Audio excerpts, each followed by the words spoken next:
2 سال میں 2 دانت نہیں آئے تو قربانی کا حکم۔ اگر کوئی جانور گھر کا پلا ہوا ہو وہ 2 سال کا ہو جائے مگر اس کے 2 دانت نہ نکلے ہوں تو اس کی قربانی جائز ہے۔ وضاحت فرما دیں قاضی صاحب۔ دیکھیں 2 سال کا ہونا ضروری ہے، بکرے کے لیے 1 سال کا ہونا ضروری ہے۔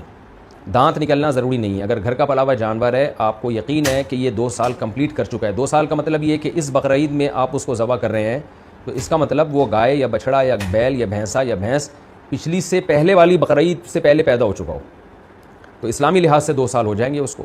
بکرا ہے تو پچھلی بقرعید سے پہلے پیدا ہو چکا ہو تو اگلی بقرعید میں آپ اس کو کاٹ سکتے ہیں۔ تو یہ گائے بکرے کا حساب ہے۔ اور دمبے میں اور آسانی ہے کہ اگر 6 مہینے کا ہے اور اتنا موٹا تازہ ہے کہ دیکھنے والا یقینی طور پہ کہہ نہیں سکتا کہ یہ 6 مہینے کا ہے یا سال کا ہے، دیکھنے میں سال کا لگ رہا ہے، موٹا تازہ ہے، تو دمبے کی قربانی بھی جائز ہے۔ 6 مہینے کا بھی ہو تو بھی جائز ہے اگر موٹا تازہ ہے۔ دانت تو صرف ایک علامت ہے، کیونکہ بیوپاریوں پر یقین نہیں ہوتا، پتہ نہیں سچ کہہ رہے ہیں جھوٹ بول رہے ہیں، تو اس لیے دانت سے 2 دانت ہوتے ہیں تو اس کا